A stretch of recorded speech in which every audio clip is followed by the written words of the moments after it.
Buenos días. ¿Cómo están mis hermanos? Que el Señor les bendiga y les guarde.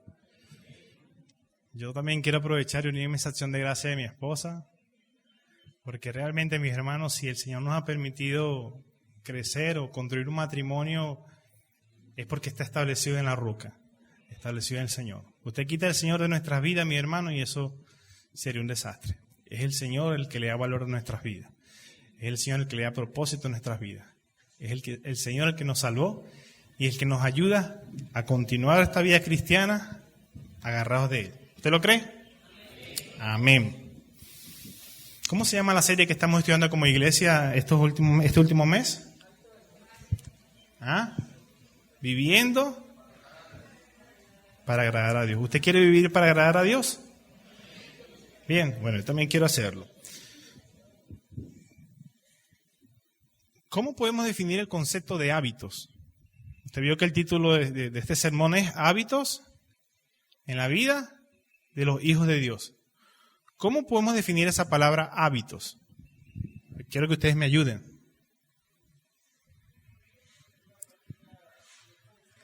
Una práctica constante, que no se interrumpe. ¿Algún otro concepto? Se vuelve parte de nuestro quehacer diario. ¿Qué más? De forma natural, y otros también son aprendidos, vamos a decirlo así. Ahí. ¿Algo más?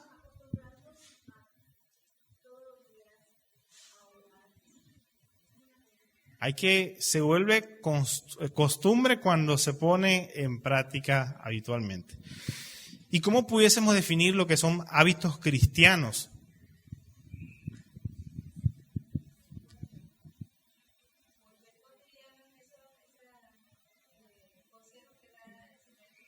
Ok, entonces es hacer práctico, pero no cualquier cosa, sino consejos de la palabra de Dios, ¿no? Bueno, los que estamos en primeros principios, en el libro 4, ahí en el apéndice, él define la palabra hábitos cristianos o hábitos del corazón como una frase representada para representar series completas de disciplinas de la vida que debemos desarrollar como discípulos de Cristo. Ellas abarcan todas las áreas de nuestra vida, personal, familiar, eclesial y de trabajo. Así lo define al menos el concepto de primeros principios. ¿Sabe que Pablo le escribe una iglesia, el cual él fundó y estuvo con ellos y sabía que era una iglesia que estaba trabajando muy bien y venía creciendo? Sin embargo, él quería que esta iglesia creciese o siguiese creciendo en estos hábitos de su nueva vida en Cristo. Yo les invito a que abramos la palabra del Señor en Filipenses 2, del 12 al 13. Filipenses 2, del 12 al 13.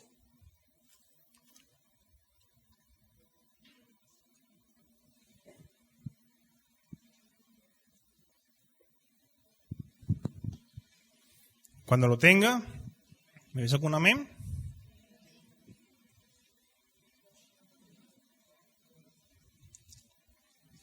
Listo, ¿lo tenemos? Dice así la palabra de Dios. Por tanto, amados míos, como siempre habéis obedecido, no como en mi presencia solamente, sino mucho más ahora en mi ausencia, ocupados en vuestra salvación, con temor y temblor. Porque Dios es el que produce en vosotros, así el querer como el hacer, por su buena voluntad. Muy bien. Yo mientras los escuchaba a ustedes, mi hermano, dando sus acciones de gracia, yo me alegraba, ¿no? Porque yo decía, Señor, el mismo sentir que tú vienes trabajando con nosotros como iglesia. Muchas de sus acciones de gracia usted verá que está contenido en el desarrollo de este sermón. Es la palabra del Señor, mis hermanos. Las que nos está animando, las que nos está ayudando a poner en práctica esto. ¿Algunos han escuchado la expresión vida cristiana y vida secular? ¿Lo han escuchado? Ok, yo quiero que lo de este lado me ayuden a un concepto de vida cristiana, o vida cristiana, sí. Y quiero que lo de este lado me ayuden con un concepto de vida secular, o al menos que ustedes piensan cuando la gente se refiere a una vida secular. Vida cristiana.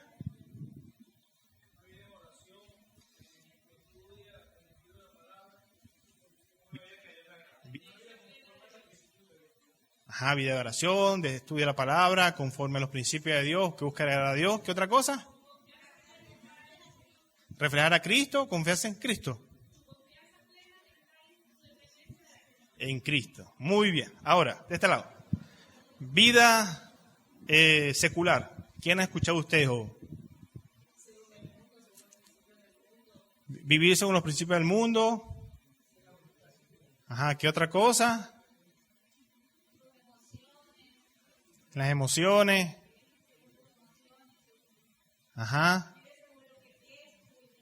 Los impulsos, según lo que piensa. ¿Qué otra cosa? La vida que sigue fuera de la iglesia. No, ese es mi trabajo secular. ¿Verdad? ¿Lo hemos escuchado? ¿Qué más, manito? Vida sin creencia. Bueno. ¿Quién más iba a decir? Bueno. Por lo general se usa estos dos conceptos para separar o para llevar a la par una vida de una misma persona. Algunos lo usan para decir, no, esa es la vida cristiana. Y ahí englobamos congregarse, orar, ir a reuniones de la iglesia, leer la palabra de Dios. Y decimos, no, pero esa es mi vida secular. Saltamos al otro lado y decimos, no, ese es mi trabajo, esa es la relación con mis vecinos, esos son mis amigos, esos son mis deseos, mis hobbies, mis pasatiempos. Y entonces pareciese que fuese como una vida paralela de una misma persona. Como que para separar las dos partes de su vida. Lamentablemente, tener un concepto así de la vida es un concepto que está contrastado con el concepto bíblico de la vida del creyente. ¿Quiénes han sido salvados por el Señor? ¿Quiénes son hijos de Dios? Cuando nosotros hemos sido salvados por Dios, el Señor nos ha hecho una nueva criatura, un hombre nuevo. Es decir, la única diferencia que hay era en lo que éramos antes y lo que somos ahora. En el ahora no existe tal separación como una vida cristiana y una vida secular. Se supone que toda nuestra vida, después de conocer a Cristo, es nuestra vida cristiana, nuestra vida. ¿Entiendes? Entonces, en este concepto, pensar de esta manera es tener un concepto distorsionado de lo que es la vida cristiana, la vida del hombre y del Señor. Entonces, cuando hablemos de la vida cristiana, de la nueva vida, del hombre nuevo, de la vida espiritual, disciplinas espirituales, hábitos de un cristiano, comprenderemos que es todo lo que somos después de conocer a Dios y ser hechos hijos de Dios. Entonces, es vivir una vida contraria a lo que este mundo piensa, a sus deseos, a lo que usted pensaba antes de conocer a Dios. Una vida distinta. Somos nueva criatura, hechos en Cristo. Desde cero, mis hermanos. Comenzamos de cero. Entonces, bueno, ya con este contexto, para tener claridad de que todos los hábitos de los que podamos hablar en el presente, ahora, de aquí en adelante, relaciona toda la que es nuestra vida. ¿Entiendes? Ok. Vamos a tener un poquito un contexto de lo que es esta carta de los filipenses. Esta iglesia, la iglesia de Filipo, fue la primera comunidad cristiana fundada por Pablo en Europa Oriental. Hechos 16, del 2 al 40 lo narra. Usted ve cómo Pablo narra acerca de la visión que tuvo de un hombre macedonio que le estaba pidiendo ayuda. Posteriormente en la carta menciona que había un grupo de mujeres que adoraban a Dios. Entre ellas estaba Lidia, que era una vendedora de tela púrpura, muy valiosa, y que el Señor, dice el pasaje, abrió su corazón para que entendiese el Evangelio. Entonces allí, con estas primeras personas, empieza la comunidad. Luego se une el carcelero que estuvo con Pablo. ¿Se acuerdan que se iba a matar cuando vio que tembló y que iban a salir? No, aquí estamos, el carcelero, su familia. Estos creyentes, vamos a decir que fueron los primeros de esta comunidad cristiana. Era una comunidad cristiana discipulada por Lucas, el escritor de Hechos, de allí eran sus padres y posiblemente allí estudió medicina. Filipo era una comunidad romana en la antigua Macedonia, una ciudad donde muchos de sus habitantes eran soldados romanos retirados, leales a su patriotismo. Esos hombres estaban firmes en lo que habían creído y se oponían a cualquiera que llegaba con un mensaje diferente. Es decir, Jesucristo es tu Señor, se opone a lo que ellos pensaban, no el César, el emperador, ese es mi Señor, pues. Entonces, esto fue resistencia para el Evangelio que Pablo llevaba. no solamente para el mismo Pablo que terminó preso por el Evangelio, sino también para la comunidad en Filipo que quería llevar su vida según el Evangelio, opuesto a todas las corrientes de pensamiento de este momento. Sin embargo, esto no fue impedimento para que se mantuviesen fieles a Dios y su fe en Jesús. Usted lo ve porque Pablo dice que ellos se han mantenido obedientes en su presencia y también en su ausencia. Esta carta es llamada en algunas ocasiones como la epístola de las experiencias cristianas, ya que trata más con la conducta personal más que la teología. La intención de Pablo con esta carta no es tanto explicar teología pesada, vamos a decirlo así, aunque sí hay una teología importante. La intención con Pablo en esta carta es que los creyentes pusiesen en práctica cada una de las enseñanzas que él les está trayendo. Por eso se le dice que es una epístola práctica. Y esta fue una de las cartas enviadas por Pablo desde la prisión, en agradecimiento por el apoyo mostrado por esta iglesia, a través de la mano de Epafrodito. En Filipenses 4:10 dice que estos hermanos los apoyaban, estaban buscando las situaciones para poder apoyarle a Pablo y que siempre estaban dispuestos a sustentarle, pues. Esta carta está compuesta por varios bocetos o varias enseñanzas pequeñas que giran en torno a una misma enseñanza: la encarnación, vida, muerte, resurrección y exaltación de Jesús. Usted lo ve en Filipenses 2, al inicio de la carta, viene hablando. Ese Filipenses 2 o ese centro es el que sostiene todos los demás principios, lo sostiene. Si quitamos eso, todo lo demás se vuelve una vida legalista, hecha por cosas que debemos hacer. Ahora, cuando entendemos la vida de Jesús, todo lo demás cobra sentido. Pablo lo hace para mostrar cómo el testimonio de Jesús, expresado en estos bocetos, son ejemplo y estándar para la vida que cada cristiano debe vivir. Nos muestra que la vida cristiana no se basa en una serie de reglas. La vida cristiana no es, bueno, como soy cristiano, tengo que hacer esto, como algo obligatorio, que se vuelve cansón, pesado, sin agrado. No, sino que es vivir una vida con hábitos de hijo de Dios que traen gozo para el creyente. Incluso esta palabra gozo aparece aproximadamente 10 menciones de esta palabra, para que veamos que a pesar de que Pablo en su momento estaba en la prisión, estaba siendo tribulado, estaba sufriendo, Pablo mandaba a que la iglesia tuviese gozo. ¿Por qué? Porque Jesucristo es su fortaleza. Amén. Entonces, mis hermanos, entendiendo un poco este contexto, yo tengo dos principios que quiero compartir con ustedes. El primero dice así: el ejemplo de Jesús inspira, anima y enseña a los creyentes a cómo vivir la vida cristiana. El ejemplo de Jesús inspira, anima y enseña a los creyentes a cómo vivir la vida cristiana. Este versículo 12 comienza con una palabra. ¿Cuál es? ¿Cómo? Por tanto. Esta simple palabra conecta totalmente todo lo que Pablo va a decir con lo que dijo anteriormente. Entonces, específicamente cuando Pablo hace esta mención de por tanto, Pablo se refiere al versículo 5 de este segundo capítulo de Filipenses. ¿Quién me dio a leerlo? Filipenses 2:5.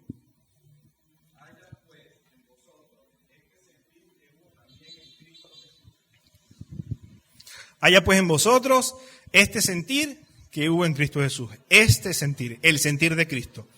Jesús, mis hermanos, nos da ejemplo de obediencia, de humildad y de servicio. El apóstol Pablo detalla el ejemplo de Jesús como el modelo a seguir de todo cristiano. Sin duda Pablo lo conectaba con la gran comisión. Por ahí una hermana dijo en su acción de gracia: ¿cuál es la gran comisión del cristiano y de la iglesia? Ajá, ¿cómo es? ¿Id? Ajá. Bautizándolo y enseñándoles ¿qué? Enseñándolos a guardar todas las cosas que yo les he mandado. Esa forma parte de los hábitos y la vida del cristiano. A guardar todas las cosas que Jesús nos ha enseñado. Entonces, por eso que Pablo lo conecta con la gran comisión. Jesús es el ejemplo de todas esas cosas que nos ha enseñado y que nosotros debemos poner por práctica.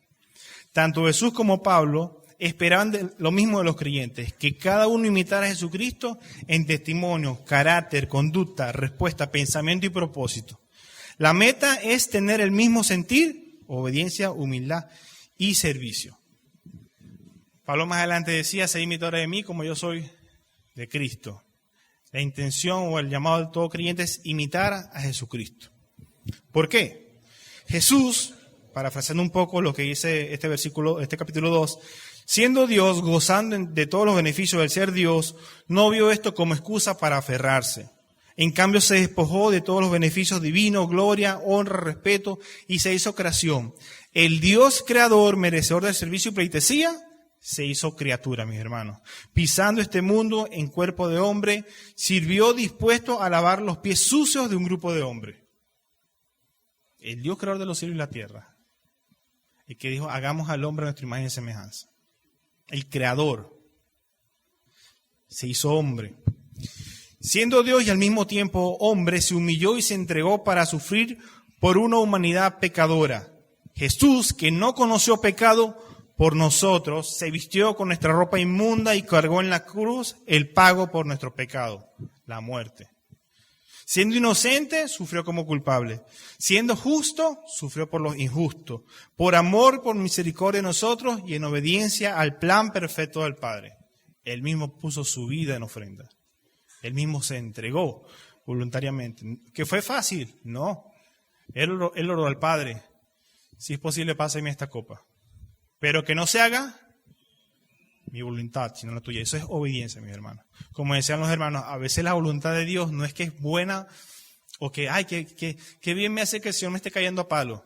A veces no es muy agradable. Pero sabemos que a los que amamos a Dios, todas las cosas nos ayudan a bien. Y en algún momento tendrá, veremos por qué pasó. Y si no lo vemos, bueno, sabemos que el Señor será glorificado. Y eso es lo realmente importante, mi hermano. El hecho de que el Señor nos haya tomado en cuenta, siendo nosotros así pecadores, y nos haya salvado sin merecerlo, es un motivo para darle gracias, mi hermano. Nunca podremos pagar lo que Él hizo por nosotros. Por tanto, mis hermanos, el sentir de Cristo, que es necesario para la vida de un hijo de Dios, se resume en obediencia a Dios, en humildad y servicio. Obedeció a Dios, aunque el plan no era agradable. Fue humilde, siendo Dios, fue capaz de hacerse hombre, lavar los pies de sus discípulos, aceptar ser rechazado, ser abofeteado, ser escupido, y sirvió. Nos sirvió a nosotros, lo sigue haciendo, mi hermano. Nosotros los cristianos debemos aprender a vivir teniendo la mente de Cristo, imitar a Cristo. ¿Cómo decía la canción que estábamos cantando? Quiero. ¿Qué más decía? Quiero ser como tú, quiero imitarte. Quiero ver la vida, Señor, como tú la ves. Y esa es una oración que el Señor quiere que nosotros también hagamos. Hay un libro llamado Como Jesús, de un autor más lucado. A mí me encanta ese libro. Y entre los argumentos de este libro, el autor expresa que Dios nos ama tal cual somos, sin embargo, no quiere dejarnos así. Él quiere que seamos como Jesús. Al mismo tiempo expresa que con la llegada del Espíritu Santo nosotros ya hemos recibido el corazón de Jesús y con Él empezamos a ver la vida como lo haríamos como Jesús. ¿Usted ha creído en el Señor? ¿Sí? ¿Ha obedecido a su llamado? ¿Es hijo de Dios? Ya usted tiene el corazón de Jesús, mi hermano. Ya el Señor le ha dado su Espíritu Santo.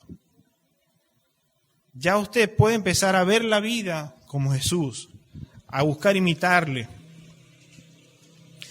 Este concepto es del que Pablo nos enseña en que hemos sido llamados a ser edificados a la medida de Cristo, para que ya no seamos niños fluctuantes llevados por cualquier viento de doctrina. El fin de esto es que la vida del creyente pueda ir en crecimiento, pueda ir madurando, para que cualquier enseñanza, cualquier viento de doctrina, cualquier situación económica, no nos llegue como un árbol que lo mece el viento a un lado, que lo mece al otro, sino que tiene raíces profundas, a fin de poder confiar en el Señor, poder seguir adelante. Eso es lo que decía el apóstol Pablo, ya no seamos fluctuantes. Y es la misma confianza de Pablo de que Dios terminará la obra en cada uno de nosotros, Filipenses 1:6.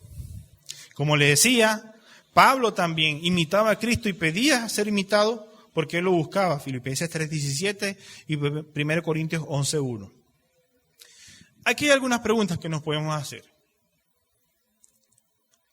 ¿Cómo reaccionamos nosotros ante las circunstancias de la vida? Esto lo podemos hacer para evaluar si estamos pensando como Jesús, si estamos empezando a imitarle. ¿Cómo reaccionamos ante las circunstancias de la vida? ¿Somos obedientes al Padre? ¿Estamos dispuestos a doblegar nuestro orgullo, nuestra manera antigua de vivir, pensar, servir incluso? ¿Mis acciones reflejan que estoy buscando imitar a Cristo en mi forma de vivir?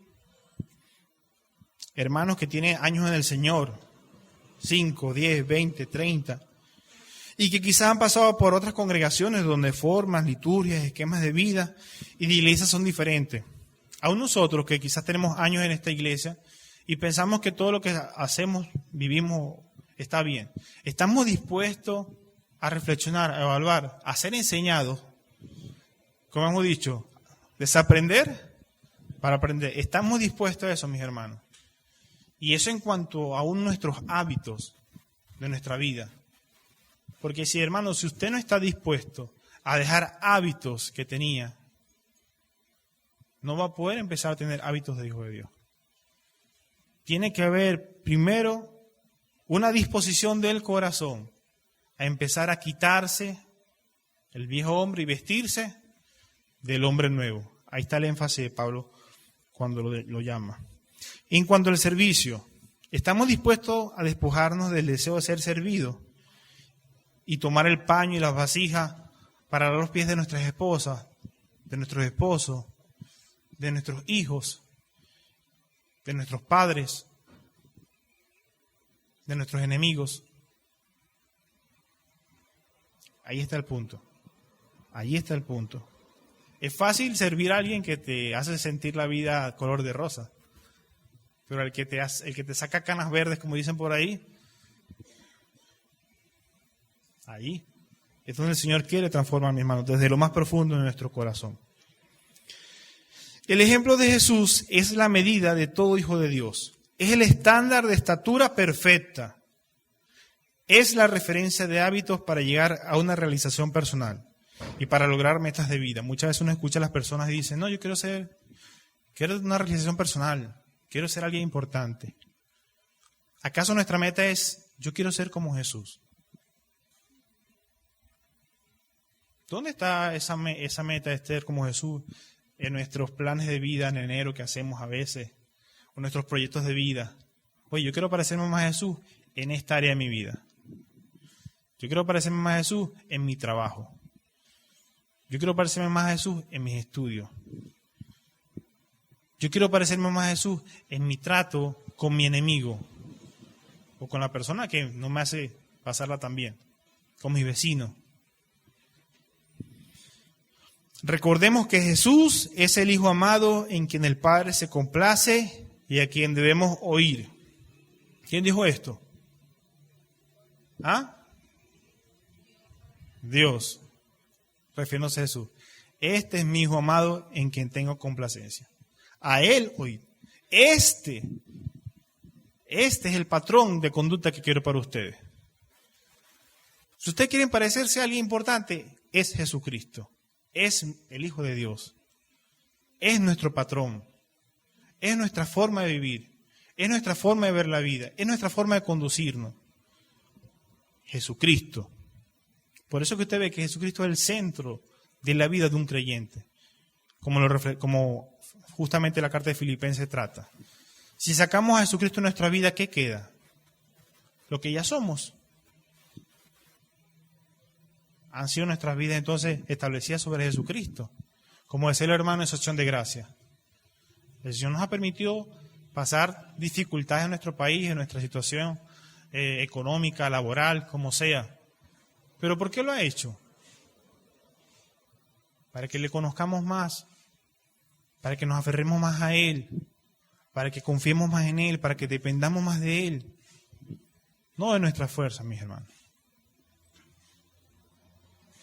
¿Qué dijo Job al final de todo lo que le pasó? Ahora mis ojos sí te ven, ahora sí te conozco.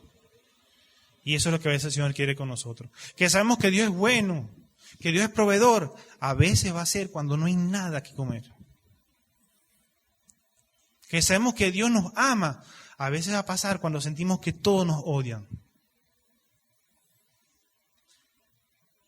Que Dios nos perdona cuando vemos nuestro pecado y decimos, gracias Señor, porque tú sí eres capaz de perdonar esto. Allí, mis hermanos, en los momentos más difíciles, es que el Señor va tratando nuestras vidas. Porque si de fondo nuestras vidas no están cimentadas en Jesucristo, de nada servirá todos los hábitos que queramos desarrollar. Quizá usted esperaba que yo iniciara, bueno, los hábitos cristianos son, anota ahí, 1, 2, 3, 4, 5, ¿verdad? Pero no. La vida cristiana comienza eso, en conocer a Jesús, ser hallado en Él, como decía Pablo, y si es de padecer por Él también. En conocer a Jesús, por el cual lo he perdido todo y lo tengo por basura. Incluso usa una expresión un poco más fuerte cuando se refiere a esa palabra. Pablo, el apóstol Pablo. Entonces, mis hermanos, nosotros los creyentes, en el desarrollo de los hábitos de nuestra vida, sí tenemos una responsabilidad. Aquí va el segundo punto de esta predicación, que dice, los creyentes deben participar activamente en desarrollar hábitos en su nueva vida. La palabra activamente te dice como que algo que no se detiene, ¿cierto? Como que algo que está activo, constante, en movimiento. Así es la vida cristiana, no se detiene. Usted no sale el domingo después de hablar con los hermanos, echarse los cuentos, como dice el pastor Henry, y ya, se detuvo su vida. No, la vida continúa. Llega el otro domingo, seguimos. ¿Hasta cuándo? Hasta que Cristo venga, mis hermanos, y nos vayamos con Él. Amén. Entonces, los creyentes debemos responder a la obra de santificación progresiva de Dios en nuestras vidas. ¿Cómo? Con obediencia, humildad y servicio. En el plan de salvación de Dios para nuestras vidas, fuimos reconciliados por medio de Jesús y su sacrificio. Siendo pecadores, Cristo murió por nuestros pecados, el justo por los injustos. Esto, en la teología bíblica, se conoce como la justificación. Lo que ocurrió con nosotros. Cristo, el que no conoció pecado, el que nunca pecó, por nosotros se vistió con nuestra ropa de pecado y pagó por nuestra culpa. Y su justicia ahora es nuestra. Él tomó nuestro lugar en la cruz. Él nos justifica delante del Padre. El proceso de la justificación, eso fue lo que ocurrió. Obra de Dios, obra de Jesucristo. Nosotros lo único que aportamos para el plan de salvación, ¿sabe qué fue? Nuestro pecado. Más nada. Al mismo tiempo fuimos revestidos de la santidad de Cristo. El que nos justificó delante del Padre, ahora nos viste con su santidad y somos recibidos por Dios, ya no como pecadores, sino como santos. Dios ya no nos ve directamente a ti, a mí. Dios cuando te ve a ti, ve a Jesucristo y arropándote con su santidad. Y ya ahora Dios nos dio una nueva identidad. Antes éramos pecadores, pero ahora somos santos. ¿Entiendes? Y no solo eso, sino que nos puso en su pueblo santo. Entonces, ¿quiénes somos nosotros? Somos miembros de su pueblo santo. También eso es obra de Dios. Nosotros solamente estamos recibiendo todo por pura gracia y misericordia. Hay otro concepto que se llama la santificación progresiva. La anterior es la santificación posicional, donde nos puso, y esta es la progresiva, algo que va activamente ocurriendo en nosotros. Y esta habla sobre el crecimiento en la santidad práctica, por la cual nosotros obedecemos a la orden de Dios de crecer en semejanza a Cristo. A diferencia de las dos anteriores, en este concepto, los creyentes tenemos responsabilidad en actuar activamente dirigidos por Dios Espíritu Santo. Pero es importante entender esto. El proceso de la santificación progresiva, es decir, ese caminar donde cada día nos parecemos más a Cristo, no nos justifica delante del Padre. Es decir, el hecho de que cada día crezcamos más como Cristo no significa que por eso somos salvos. Leíamos al inicio del culto, porque por gracias sois salvos. Y esto no de vosotros, pues es don de Dios. No por obras, para que nadie se gloríe. Efesios 2:8. Apréndase ese pasaje y toda la vida recuérdeselo, mi hermano. Si usted es salvo, es por gracia de Dios, por misericordia de Dios. El 100% del mérito de la salvación de usted es de Jesucristo. Si usted, mi hermano, llega a pensar que tiene un 0,0000000 exponencial 1 en su salvación, hermano, no ha comprendido el concepto. Él nos salvó por pura gracia, por pura misericordia.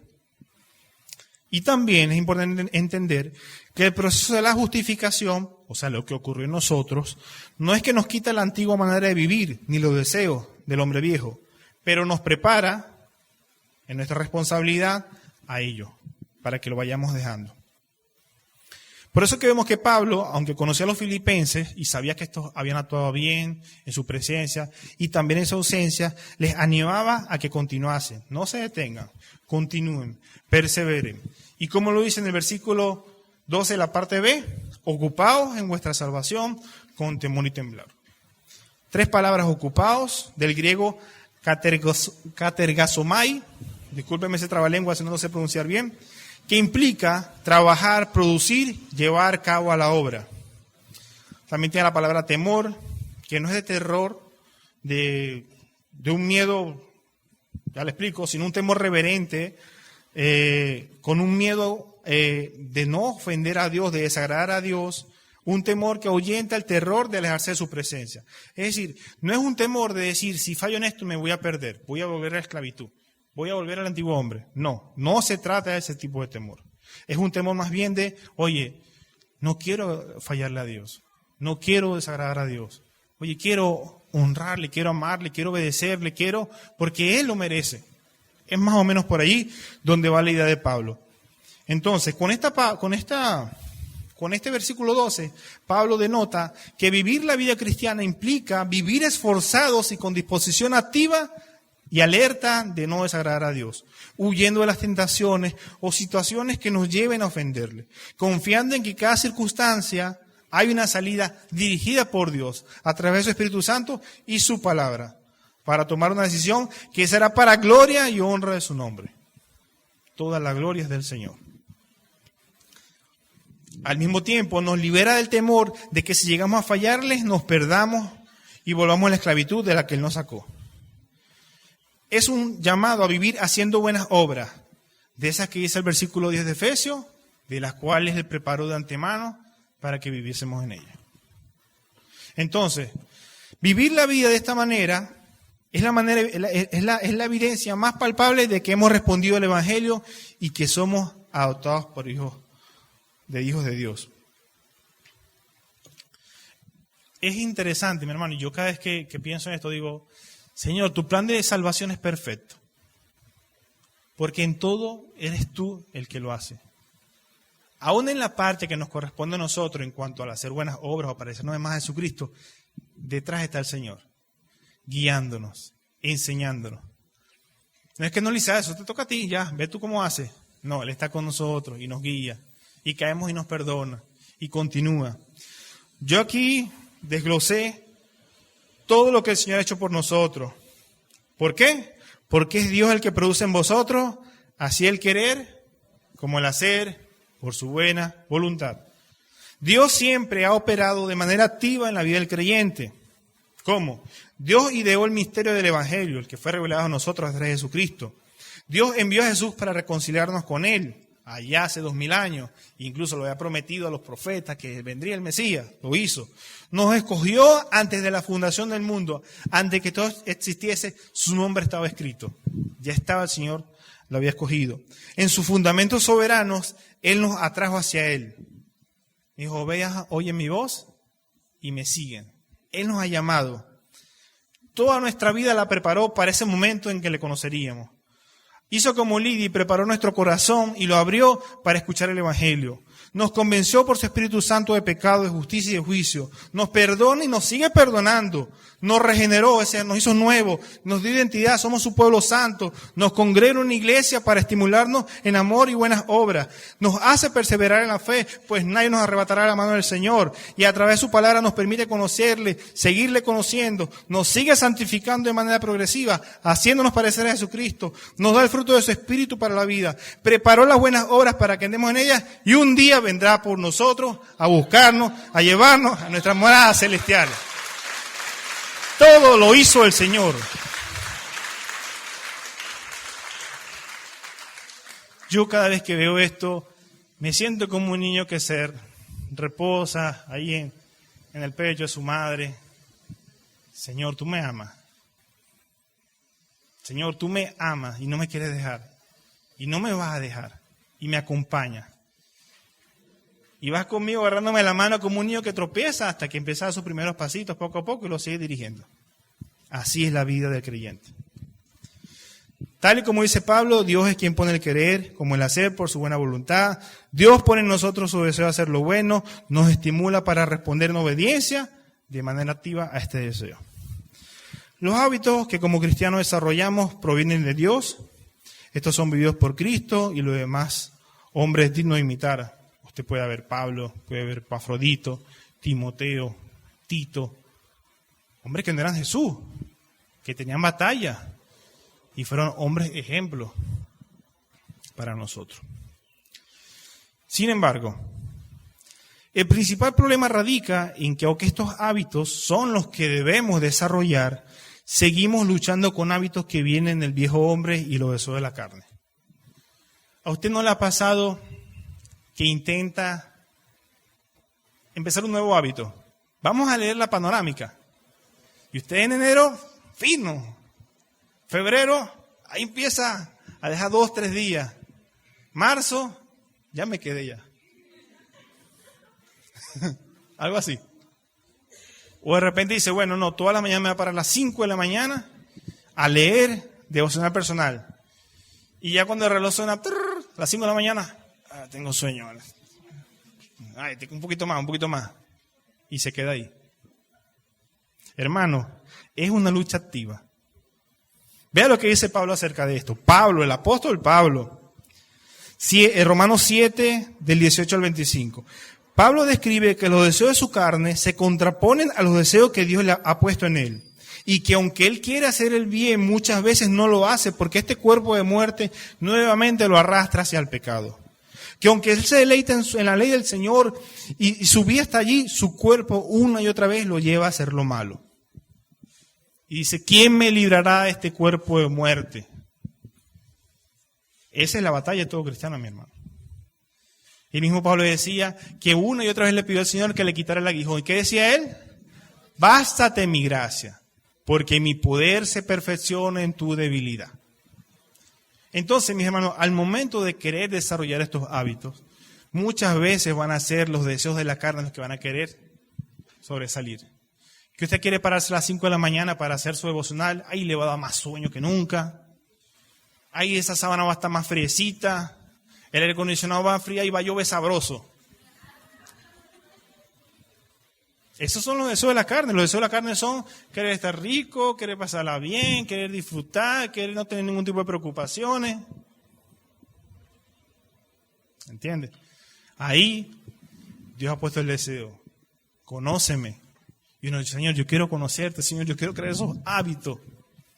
Entonces, mis hermanos, ¿qué toca a nosotros? Empezamos hoy, fino. Mañana también, fino. Pasó mañana nos caímos. ¿Qué hacer el día siguiente? Otra vez, seguimos. Y voy, lo que hay. ¿Qué hacemos? Sigo. Y ahí vamos, mi hermano. Recordemos que esto no es una carrera de velocidad. Esto no es de velocidad, mi hermano. No es el que llega primero, sino el que se mantiene, el que sigue. La vida cristiana es así. Es una carrera de perseverancia. Mira, que ayer en primeros principios, primer nivel, aprendiste que debes amar a la persona que te ve feo. Es que me volvió a ver feo. Ámalo. Bueno, lo amo, lo perdono. Pero es que me volvió a ver feo. Ámalo otra vez. Pero es que me sigue viendo feo. Bueno, habla con la persona, dile, mire, ¿por qué me ve feo? Resuelve las cosas y síguelo amando. Pero es poner en práctica esos pequeños principios, esas pequeñas verdades que encontramos en la palabra de Dios, esforzarnos en vivirla. Esa es la vida cristiana. Cuando nosotros entendemos, mis hermanos, que es por gracia que somos salvos, nos quitamos el peso de encima de decir, si peco me pierdo. Y ahí vemos más bien, gracias Señor, porque tú tienes tu mano extendida para perdonarme siempre, Señor. Y poco a poco, en el caminar cristiano, empezamos a deslastrarnos de prácticas pecaminosas. Si antes mentíamos, ya nos esforzamos por no hacerlo. Si antes decíamos malas palabras, ya nos esforzamos por no hacerlo, porque no pueden salir palabras, malas palabras en nuestra boca, como dice Efesios. Si antes nos gustaba o pasaba una situación y en vez de resolver qué pasó, empezamos a maquinar, pasó esto. Tener muchos pensamientos subjetivos, en vez de ir con el hermano que te vio feo y conversar con él. Esas son prácticas o hábitos que en la vida cristiana se empiezan a desarrollar. Uno empieza a quitarse, cuando uno se va a bañar, uno no se quita todo de una vez. Uno empieza a quitarse la camisa, los zapatos, poco a poco. Pero debe ser continuo. Eso sí, eso diferencia a un hijo de Dios. Ánimo, mis hermanos. Ánimo. El Señor ha preparado de su iglesia, ya ha preparado su palabra, su Espíritu Santo, para que la vida cristiana podamos llevarla. Y lo mejor, Él está con nosotros, su Espíritu Santo está con nosotros y nos ama hasta el final. Aleluya, un aplauso al Señor, Él se lo merece.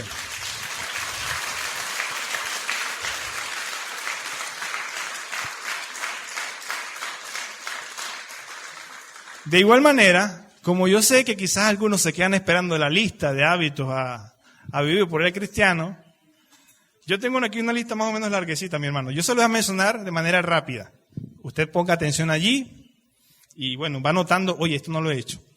Hábitos en la vida cristiana, personales, familiares, en comunidad, con nuestro trabajo, vecinos, amistades. Personales, oración diaria, devocional personal, adoración personal, lectura panorámica, lectura, reflexión y aplicación de lo aprendido en la Biblia, autoevaluación, estudio exhaustivo de la palabra, memorizar pasajes bíblicos, estudio sistemático de la Biblia, evangelización personal, eso es recordar siempre el Evangelio, practicar la piedad, vivir de manera intencional, eso que decía yo, vivir activamente, todo lo que hacemos, siendo conscientes de nuestra conducta, dedicar tiempo para el desarrollo de dones y habilidades, vivir evaluando constantemente lo que consumimos, por la vista, por la boca, por los oídos, evaluar nuestra distribución del tiempo, cómo estamos usando el tiempo nosotros en nuestro día a día, nuestros hábitos alimenticios, nuestros hábitos de salud, sabiendo que esto es templo y morada del Espíritu Santo y el Señor nos los ha dado para el servicio de su obra.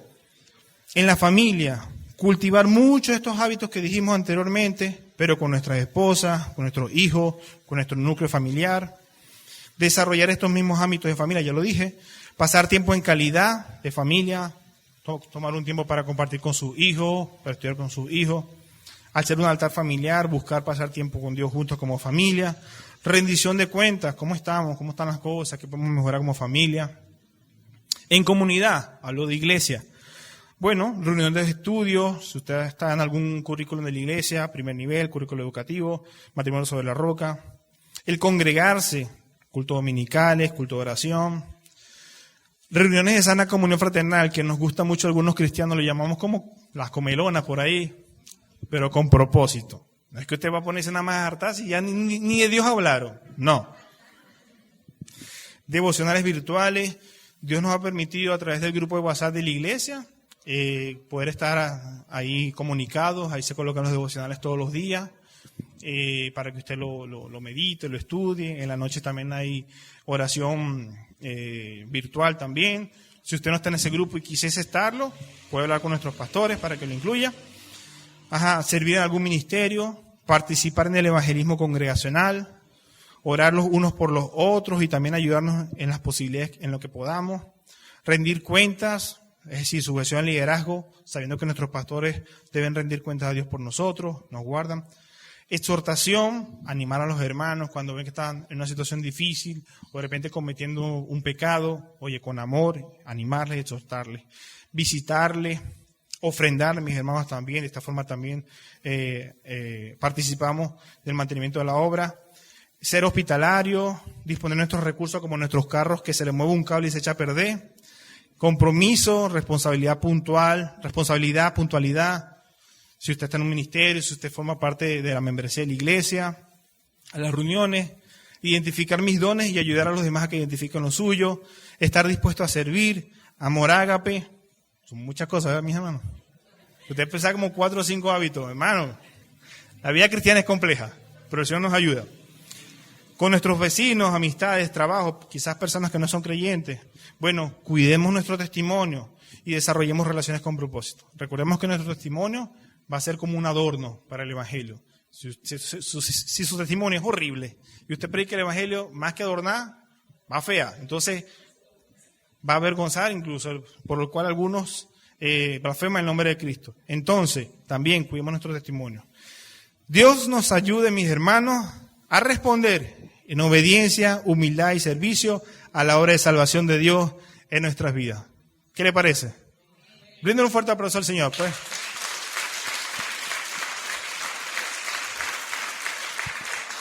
Le invito a que se ponga de pie, vamos a orar.